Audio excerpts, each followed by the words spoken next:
Manao daholo ankizy rehetra tonga amin'ny fotoana manokana sabata manokana antsika androany dia ny sabata fahadimy izany sabata izay natokana ho antsika ankizy ny sabata androany ka izao andao isika hiaraka hanomboka an'izao fotoana izao ka alohany ianontsika tantara alohany ianontsika ankizy mihira alohany anarahantsika marionnette ihany koa androany sy ny torohevitra ara-pahasalamana ho antsika ankizy dia izao andaloantsika hiaraka hivavaka andeha akombokantsika ny tanantsika dia ahondrontsika ny loha dia hiaraka hivavaka isika.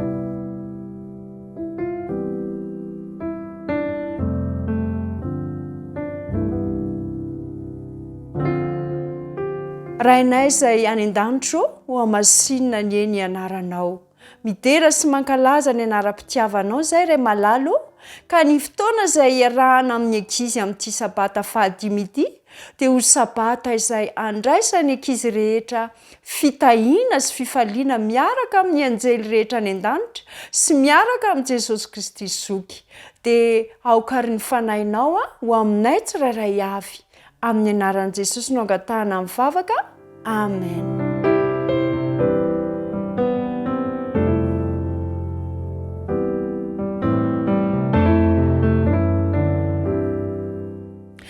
Andao aritsika anaraka hira izay atolotry ny ankizy namantsika anankiray isika rakizy dia rehefa avy eo isika anaraka tantara izay iarahana avy amin'ny ekipa ny feo fanantenana sy ny Minofa FMC ka izao misy matoka fa iantsony namantsika rehetra isika ho an'izay mbola misy namana ny tokotany any dia atsova izy fa anomboka n'izao fotoana izao isika.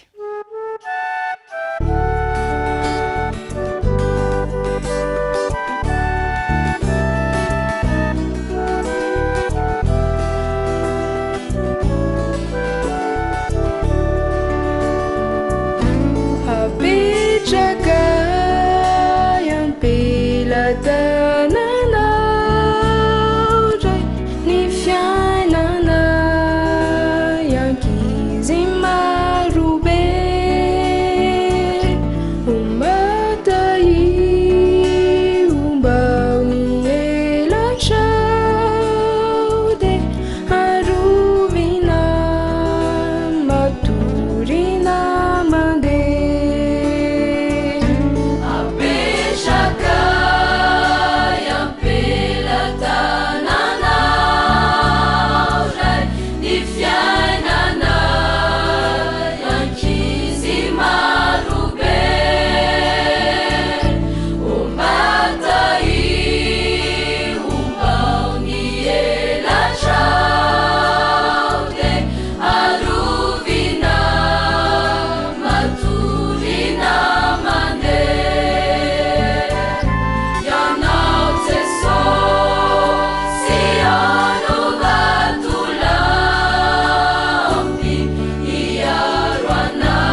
tantarana rindra ny hanitra ny Irina Arivony, andrenesanao any Zoanitra, Fanja, Rila ary Naritiana.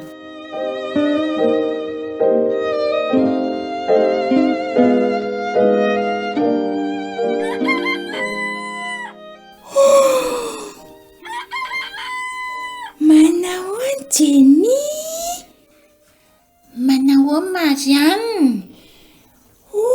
Ae, tsara be ny andro aleo aloha kipaka tsara ny rideau dia voaiko ny varavarakely amin'izay dia miditra tsara ny rivotra madio sy ny masoandro rehefa avy eo. Tena tiantsika ange io Jesosy io Jenny tsy manome volan'i Jesosy tsika fa omeny an'izao zavatra mahafinaritra izao. Ndiko miteniteny foana. Andro mahasosotra indray izao ny andro androany, izany ve dia mahasambatra? Raha tsinako sady izany reraka sady. Inona izao ny tranga rehefa ny ampianarana any? Imemena indray izao ilay mpampianatra masika raha tsiny. Amin'izay izao foana ny tenenina hoe izay tsy mahavita eto mody dia mijoro eto aloha eto. Makaleo! Ianao kosa nge tsy mahavita eto mody aiza ny tsobedin'ny mpampianatra? Jenny afaka mifaly isan'andro ange tsika. Tsy mahafinaritra iny mpampianatra iny. Afaka mifaly tsika satria nomeny Jesosy maimaimpona ny zavatra rehetra. Jereo ange ny tendrombohitra mahafinaritra. Ny zava-maitso rehetra izay jereny maso mahafinaritra. Tsara mbola ao koa ireo namana marobe tena tiantsika. Marianne koa tsy mahazo resaka mihitsy ka makaleo. Efa eo foana angeo ireo zavatra teneninao ireo fa ho aiza moa tsy maintsy eo ireo. Tsy misy dikandreo na eo na teo. Dray, tena mampalahelo izany teninao izany ry Jenny Andriamanitra dia miteny amintsika fa hiaraka amintsika isan'andro izy Tsy misy zavatra ratsy izany ny asa tanan'Andriamanitra fa tsika mpanota ny manimba azy dia mahatonga ny zavatra rehetra ho lasa ratsy sy simba. Resaka be koa izany amin'ny Marianne izany fa leo janona any ka lezona any ampianarana rehefa tsy hita izay hanaovana azy mbola ampiana izany indray.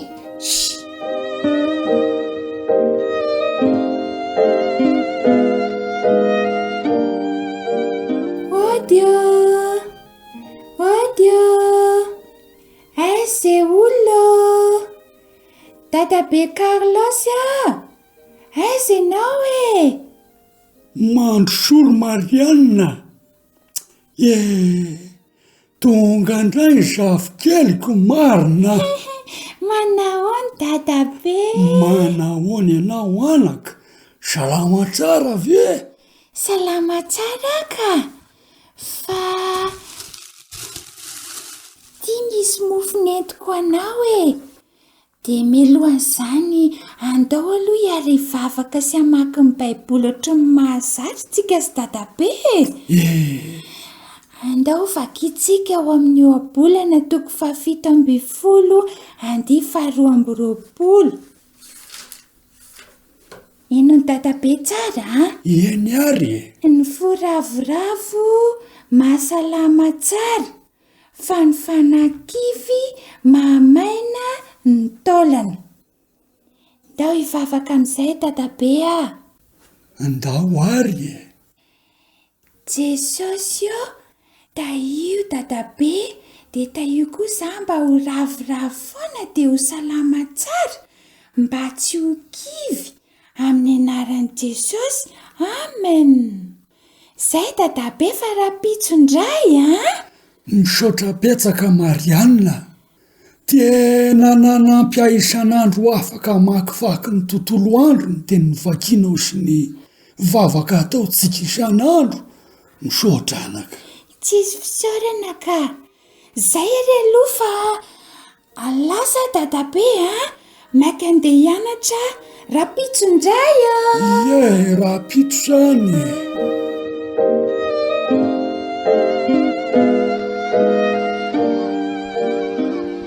tena mahagaga mihitsy ianao tiry Marianina.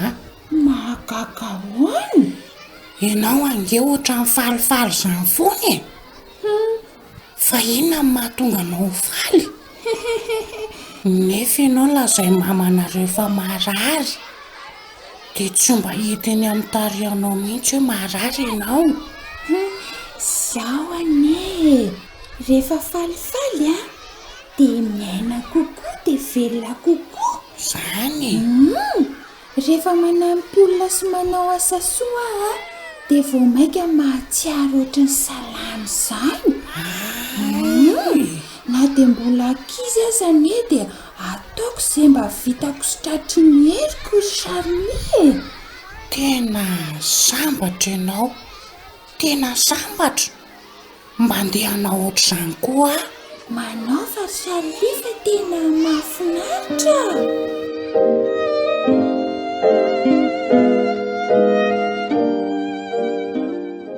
mba fantatrao moa ny hafaran'ny tantaran'ny Marianina raha tokony ho faty aingana amin'ny aretina izay nahazo azy izy satria aretina izay tsy nahita-panafody mihitsy dia mbola nanatombo 8 taona be izao ny androm-pahavelomany noho izy falifaly mandrakariva sy nanampy olona araka izay vitany.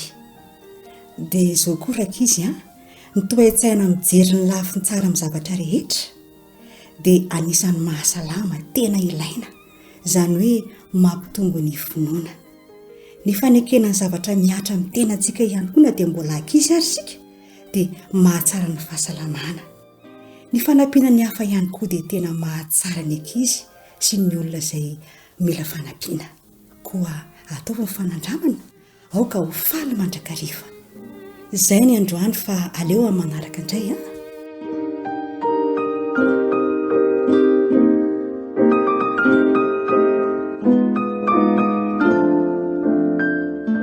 nanahoana le izy rakizy nafinaritra hitatsika fa Andriamanitra dia mameno tsara indrindra mandrakariva ho antsika ankizy ary izy ihany koa dia tena tiantsika ka tiany isika mba hikarakara ny hafa, hikarakarany olo-dehibe reny tatapesy bebe reny, hikarakarany mahantra reny.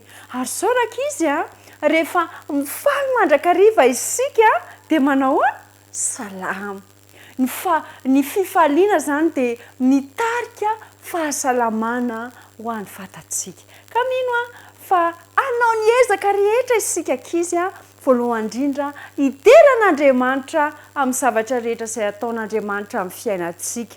Faharoa dia zao manaova ny tsara mandrakariva izany hoe manampia ny hafa ihany koa ary fahatelo farany dia zao mifalia mandrakariva ao amin'ny tompo.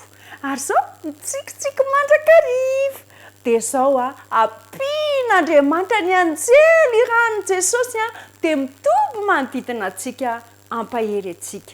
Zao indray isika rakizy dia anaraka hira anankiray izay amin'ny teny vahiny izay ahatonga antsika hisaotra an'Andriamanitra araka ilay teny izay noteneniko teo aloha.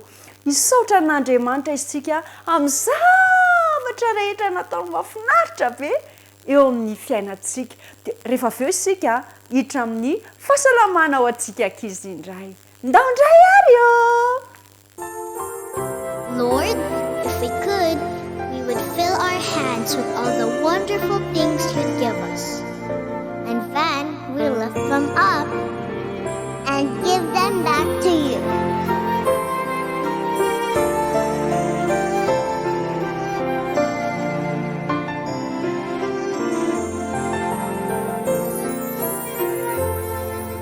Everything I am, everything I am, everything I'll be, everything I'll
handeha isika resaka fahasalamana indray androany rakizy ny fahasalamana resantsika androany dia mahakasika hoe manahoana amin'ny fiatraikany tanana rehefa maloto eo amin'ny fahasalamany vatana dia hojerentsika ihany koa hoe rehefa tsy miborosynifika tsika arak'ilay teny foana ny tenenena rehefa avy misakafo dia miborosynify dia misy fiatraikany ihany koa eo amin'ny fahasalamantsika ka izao rakizy andaongia raha tsika ty horonan-tsary anankiray ity izay mino fa tena anampy atsika ankizy zany amin'ny fitandrovantsika ihany koa ny fahasalamantsika satria tempolo ny fanahy masina ny vatantsika ndao indray ary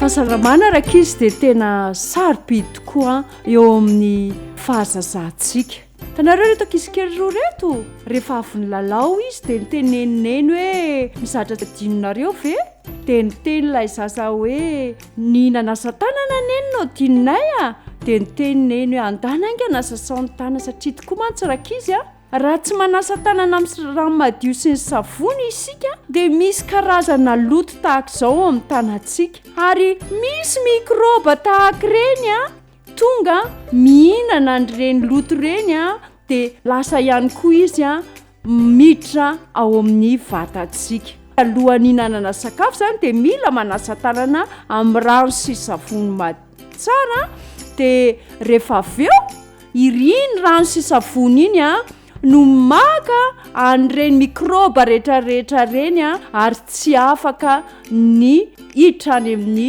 vatantsika izay tarika retina ao antsika dia rehefa avy manasa tanana amin'ny rano madio sy savony dia mila mifafana izay vao misakafo isika satria ao amin'ny vavantsika ao no manomboka ny fandevonan-kanina ihany koa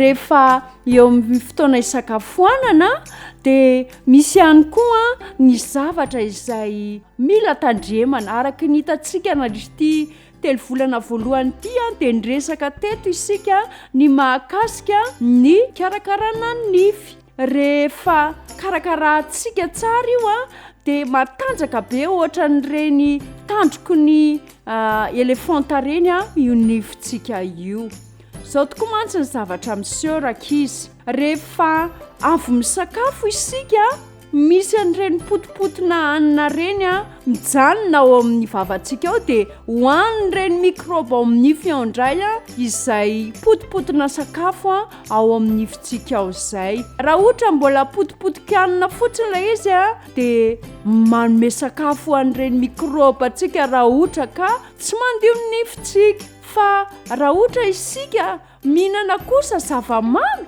dia tsy vitany hoe manome sakafo fotsiny an'ireo mikroba ireo fa tena mampahatanjaka ny mikroba ao amin'ny nifitsika ao ny fihinanantsika siramamy tanareo rakizy ireny bibikely ao amin'ny nify zany rehefa tsy mbola mihinana siramamy tsika ohatrany dia tsy afaka ny anao nin'iny izy fa vao mihinana siramamy isika tonga dia mazoto be mihitsy raha lasa matanjaka be mihitsy izy rehefa avy eo rehefa mandeha amin'izay ny fotoana dia anao ny asany amin'izay ary inona ary ny asany raha fantatrareo voalohany indrindra aloha manatanjaka ny tenany izy dia tsy vitany hoe manatanjaka ny tenany akoriny izy fa manangona ny siramamy hoentiny ahafahany manao ny asa ihany koa izy ireo dia anomboka hanatanteraka ny hetsika rehetrarehetra izy ireo ary rehefa tafiakatra ao amin'ny nify amin'izay izy ireo rehefa aveo dia anomboka andavaka amin'izay eo amin'ny nifitsika izay hitany hoe afaka lavany no lavany ary rehefa mandavaka izy dia tadidio mandrakarivo fa any amin'ny toerana izay tsy ho hitan'ny olona tsy azon'ny olona eritreretina zany hoe any amin'ny toerana tsy tazana zany no andavahany averiko indray rehefa tsy manana herintsony zany zareo dia ny siramamy hoantsika avy amin'ny alalan'ny goûter bonbon biscuit hoantsika reny no mahatonga anazy atanjaka. Raha mbola tsy miborosy nify isika dia izay no mahatonga an'le hoe tsy manana fahafahana mihitsy hiady amin'ireo bibikely ao amin'ny nify isika. Fa raha ohatra ka mankatoa neny sika rehefa neny miteny hoe efa miborosy nify ve ianao, dia raha ohatra ka tsy mankatoa neny isika dia arary ny nifintsika. Fa raha ohatra ka mankatoa neny kosa isika dia tonga dia isy zavatra iseho ho lasa ny rano madio sy iny patina dentifrice amborositsika nify na asitsika sira na ohatra zany iny dia lasa n'iny borosy nify izay kikosehantsika nify iny ireo bibikely rehetra izay ao amin'ny nifintsika ao. Fa raha ohatra kosa indray isika manadino miborosy nify dia misy zavatra miseho, lasa misy orinasa kely reto mikroba reto ao amin'ny nifintsika manomboka lavany nifintsika dia lasa manangana trano. Hitanareo le maintimainty ao amin'ny nifintsika reny ny tranon'ilay mikroba dia lasa mitombo izy dia lasa miparitaka izy dia amin'izay fotoan'izay dia hanomboka harary be amin'izay ny nifintsika. Ka izao zany rakizy, raha tiantsika ny ho salama tsara dia izao tsara raha isaky ny mihinana zavatra mamy isika dia miborosy ny foana, ary rehefa avy mihinana na goûter io na sakafo atoandro maraina atoandro hariva io dia tsara raha hotsanana foana nify, indrindra rakizy rehefa alohan'ny hatory dia tena ilaina ny miborosy nify satria io no mahatonga ny aretina be ao amin'ny nifintsika ao. Ka izao tena ilaina zany ny fikarakarana an'io nify io satria amin'izay fotoan'izay dia ho salama isika ary afaka ihany koa mitsikitsiky dia mirary soa antsika rehetra rakizy ny tompo omba antsika amin'ny fahendrenantsika ka ankatoa aneny foana isika sy dada rehefa miteny ny ray aman-dreny hoe ilaina miborosy nify ahasoan'ny fahasalamantsika.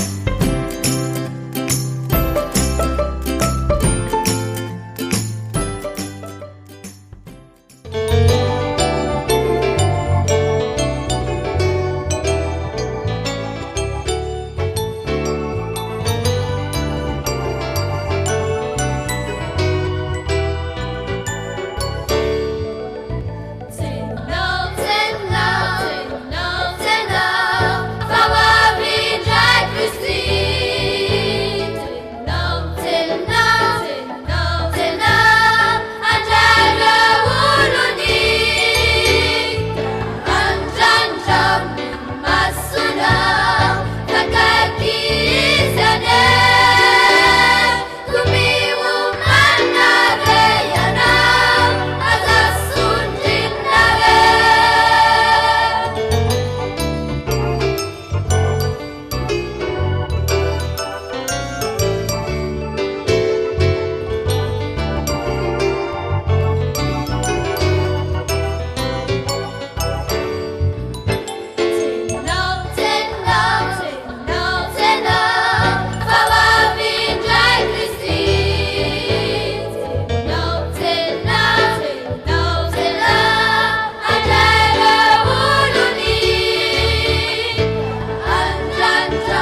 manomboka izao dia borosiny foana maraina atoandro arivo fa raha misy sendra adiniko reo dia tsy azoko adino mihitsy ity ariva ty satria amin'io fotoana io tena miasa be reny bibikely reny raha vao tsy miborosy nify isaky ny arivo zany dia mino fa ianao ihany koa ikarakara tsara an'io nify io satria io no fitaovana voalohany indrindra ahafahan'ny sakafo ho tonga lasa hery ho an'ny vatantsika dia raha marary io dia lasa tsy afaka hihinana sakafo indray isika dia lasa tsy afaka mianatra tsy afaka milalao ya andao ary isika anaraka tantara kely anankiray indray isika izay hitondra lesona ho amin'ny fiainantsika izay rahantsika amin'ireo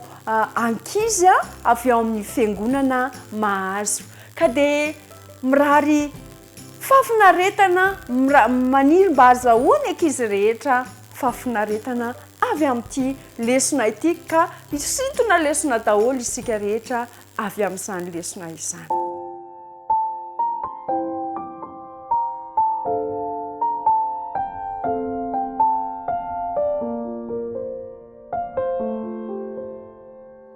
Tovovavy kely voataiza tao anatin'ny fianakaviana kristiana i mialy.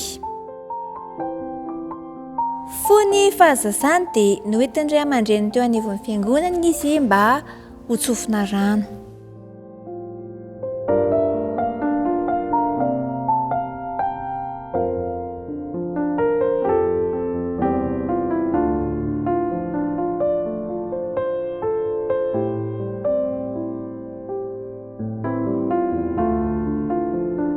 Taorinan'izay dia nentin'ireo ray aman-dreny teo anivon'ny fikambanan'ny ankizy tao am-piangonana ihany koa mialy kely.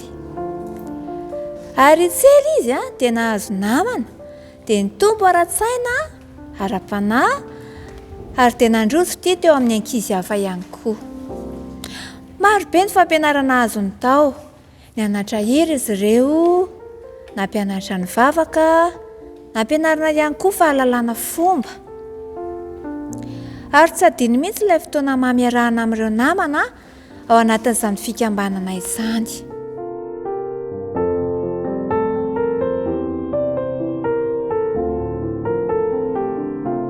Rehefa mirava izy dia miaraka amin'ireo namany mba hilalao ary tena tia mialy mihitsy miaraka amin'ireo ankizy namany ireo ka dia malahelo kely ery izy rehefa hoe hisaraka amin'ny namany. Tonga ary ny hariva ary dia andeha haka dada sy neny tamin'izay mba hody any an-trano.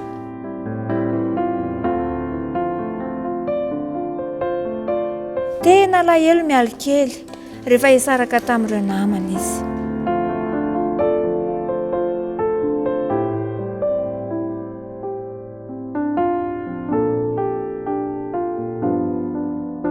Nandroso ny fotoana, ny alehibe ihany koa mialy.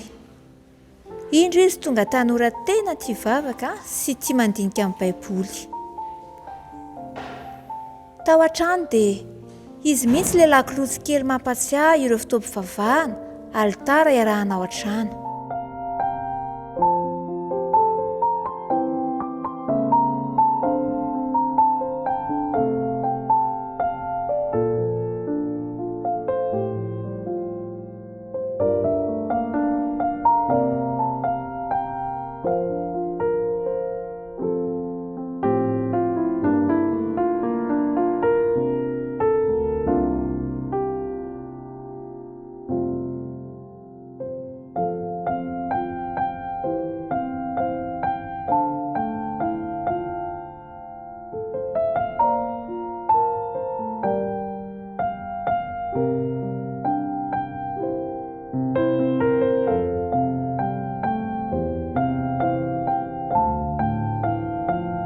Indray andro ary rehefa ilay avy nianatra ny soratra masina iny dia nandinika soratra masina mialy ary nisy fanapahan-kevitra ny siry tao an-tsainy.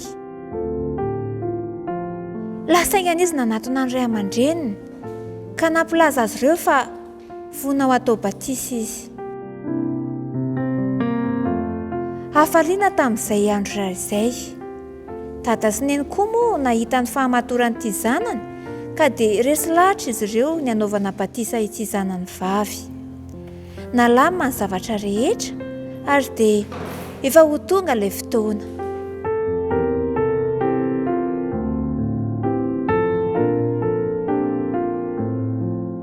Tonga ihany ilay fotoana izay tena zava-dehibe tamin'ny mialy tokoa, dia tsy inona izany fa ny batisany.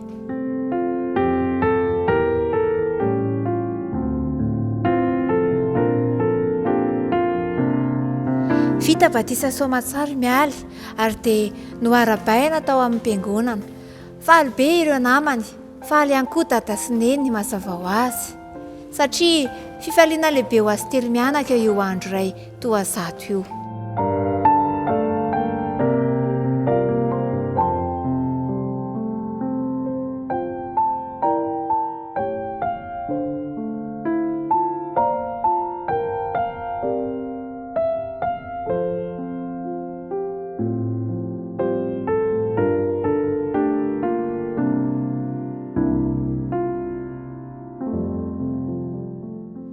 Nandroso ihany ny fotoana.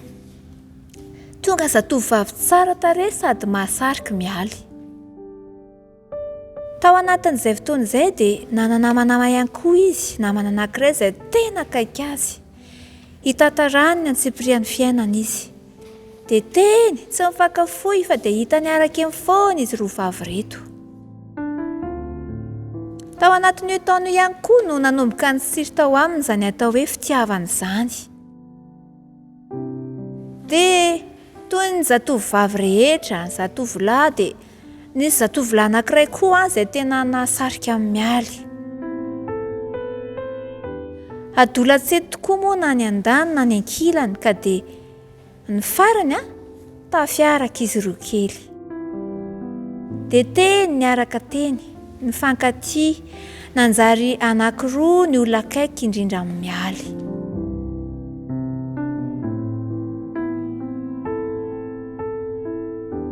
Tsy ela koa nefa dia tody zava-tsarotra mialy. Ilay namana nieritreretina fa azy ankinana indrindra no efa indrona matika.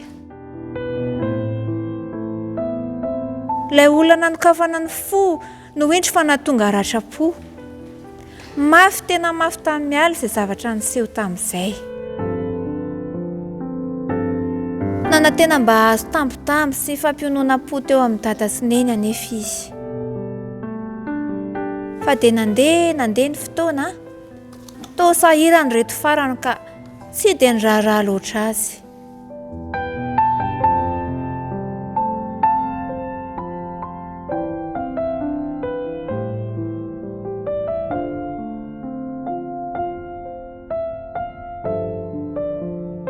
Tsy hitany intsony izay anteherana. Dia teo indrindra tamin'izay fotoana izay no nanarotany reto ray naman-dratsy azy. Nanomboka teo dia lasa manandrana izao ditra rehetra izao izy mba hampiononana ny fony.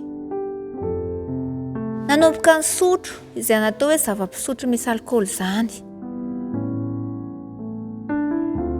Mba hanadonoana ny ratra-po dia voatarika ihany koa izy hifoka ireny sigara ireny. Fa ireny hono no mampitony sy mandamina ny saina.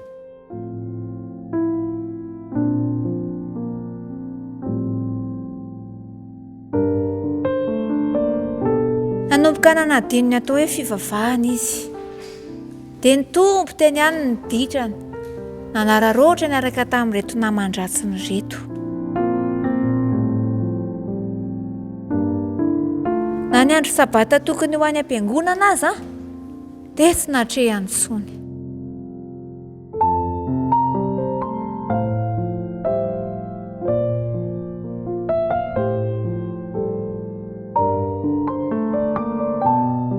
Indrisy fa ny afara tamin'izany hoe mirenireny miaraka amin'ireto namana tsy mody an-trano ary izy.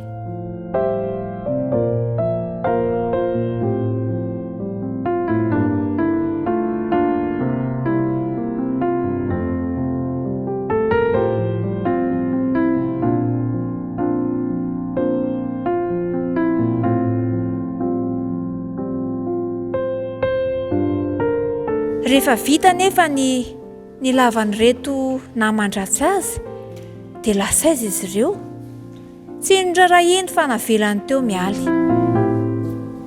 Izay vao tena hoe irery tsy misy mpijery fa vao ame mitombo ny ratrapota ao anatiny. Tsy irery anefa fa teo an-trany ireo namana izay niaraka taminy, nampahery azy, namangy azy.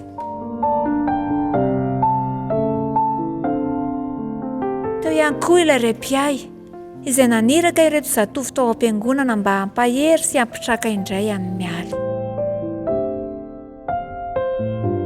Mafy ny ady ka tsy afaka vetivety ireo fahazaran-dratsy. Toa mbola tsy vita amin'ny mialy koa izany hoe hiverina any am-piangonana izany fa mahatsaro menatra loatra izy. Ody any an-trano moa izany tena tsy vita fa ny nanary an'Andriamanitra aza ny nataony. Kanefa Andriamanitra tsy nanary azy, nitarika azy mba hiverina indray.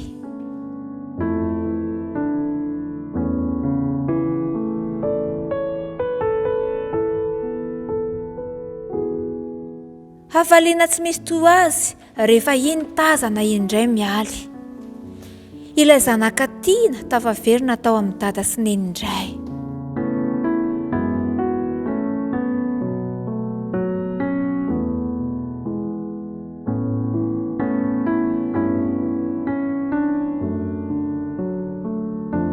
Nanenina sy ny fonaka vonina ny Iova tsy ho amin'ny lalan-dratsy intsony. Tsapa, tena tsapa ny fitiavan'ilay iray ao ambony.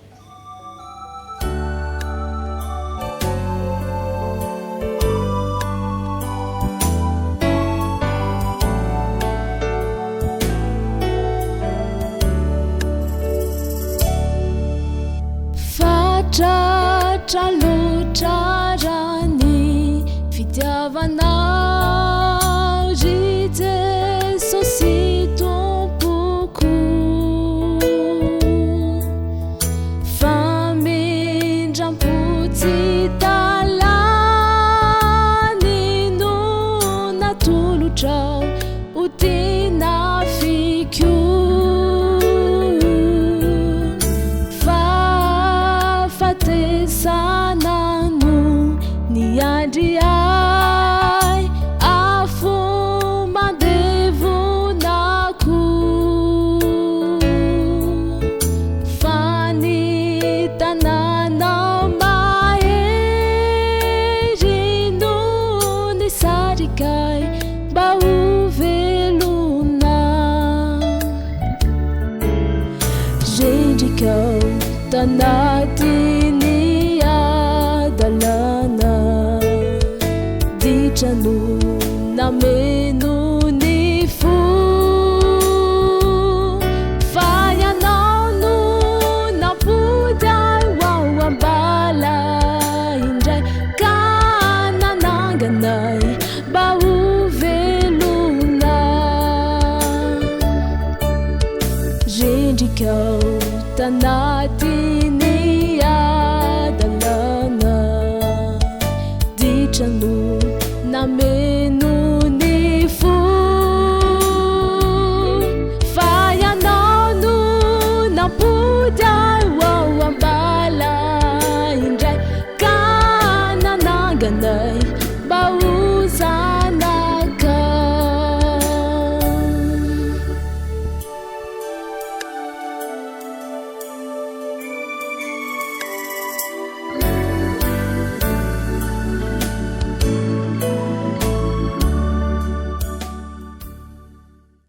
Eny arakisy mino afa ny fotoanantsika rehetra androany sabata dia tena nandraisantsika hery satria niaraka tamintsika teto Jesosy, niaraka tamintsika teto ny fanahy masina ary misy matoky hafa nandray lesona be dia be isika.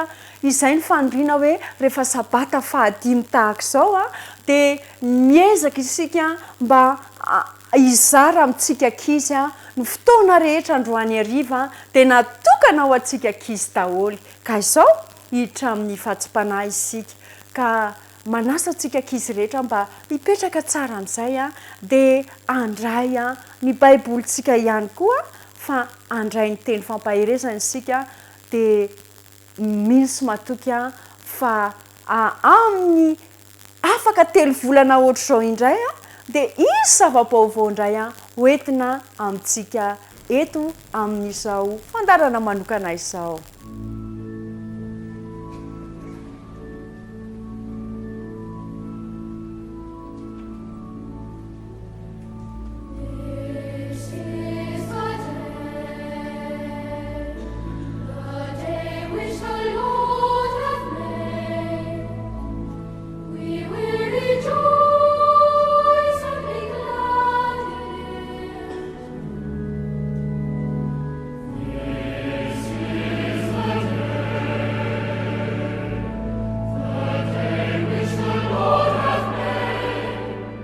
Tonga amin'ny fotoana manokana izay amaranantsika ny fotoana amin'ity sabata fahatelo volana avrila ity isika izao rakizy a ka izao andray ny teny afatra avy amin'Andriamanitra isika. Manasanao ary a fa hiaraka hivavaka isika rehetra. Ray malalo misaotra noho ny tontolo ny sabata mahafinaritra izay niarahana taminao. Ankehitriny dia andray ny afatra avy aminao izay koa aoka ny fanainao masina no hitoetra ao anatinay. Ary rakofy amin'ny akanjo-pahamarinanao izay Jesosy eo ka ho zaza ankizy tombo saina vatana fanahy eo aminao hatrany. Tonoina saingatana amin'ny anaranao Jesosy izany mivavaka izany a. Amen.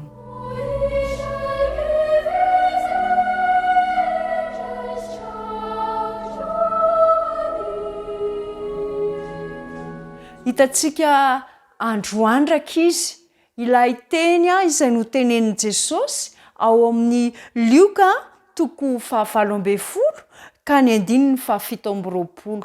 Lioka 7:20 ka ny 7:20.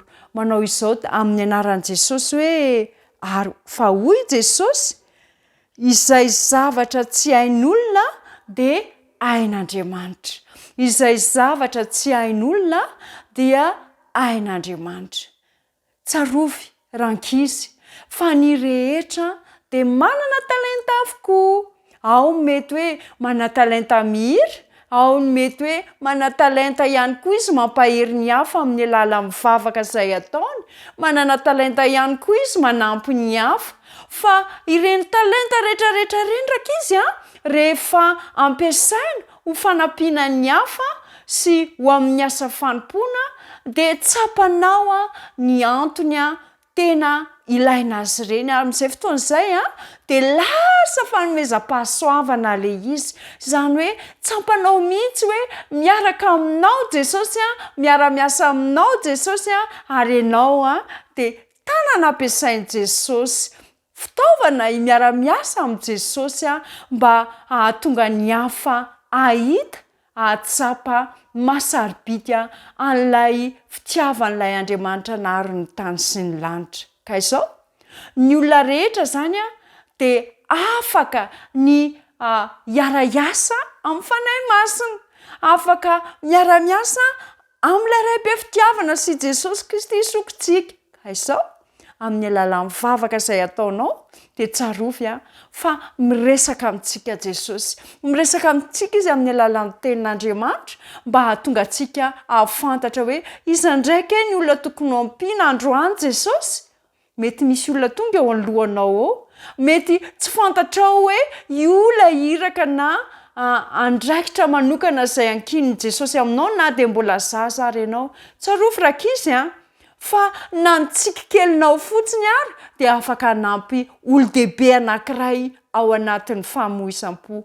Ny vavaka izay ataonao amin'ny fofeny fitiavana dia mahatonga ny anjely lanitra hidina ary hanampy olona anankiray.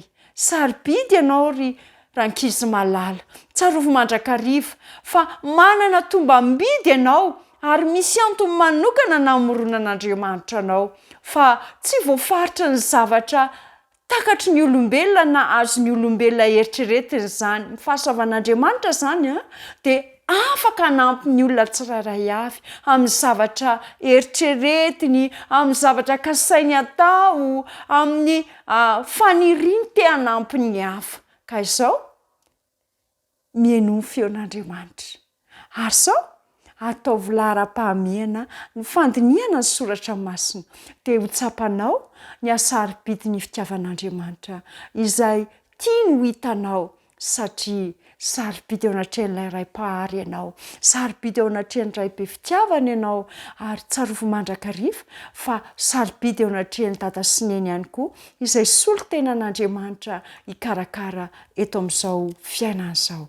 Koa amin'ity famaranana ny sabata ty araraka izy dia tsarovy mandrakariva fa miavaka ianao, manokana ianao, ary manana tanjon'Andriamanitra ho kendreny manokana amin'ny antom-pisianao. Ny tompony hitantsika rehetra. Ka na misy zavatra miseho amin'ny fiainanao dia tsarovy mandrakariva ty teny izay notenenin Jesosy ianao ty hoe izay zavatra tsy hain'ny olona dia hain'Andriamanitra. Ndao hoe averina, izay zavatra tsy hain'ny olona dia hain'Andriamanitra, satria izy no namorona ny zavatra rehetra. Andao ary sika hiaraka hivavaka araka izy.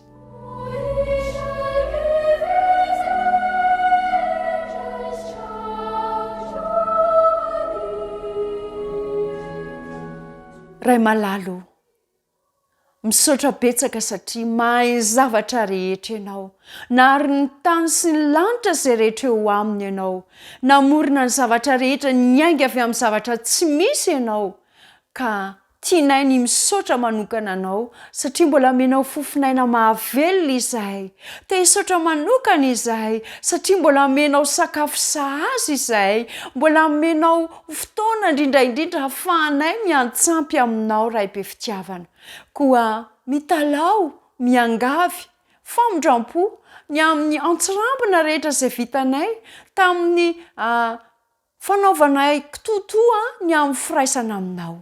Fa amin'izao sisa izao kosa dia ampianaro izay ankizy hanao lohalarana ny fandiniana ny soratra masina, ny fiarahana mivavaka firesahana aminao Jesosy zoko eo, ary ho tsapanay famanokana sarobidy ho aminao izahay amin'ny maha ankizy, amin'ny mahazazanay. Ka hitombo saina, vatana, fanahy eo aminao izahay Jesosy Kristy. Dia ny fanahy masina anie hanoro lalana anay mandrakariva amin'ny zavatra rehetra izay ataonay. Ary ny anjely izay irahanao Jesosy eo dia hitompo manodidina anay rehetra amin'ny fikasana rehetra izay tianay atao, dia aoka tsy ny sitraponay no atao fa ny sitraponao rery ihany. Tonoina saingatana amin'ny anaranao Jesosy Kristy eo izany vavaka izany. Amen.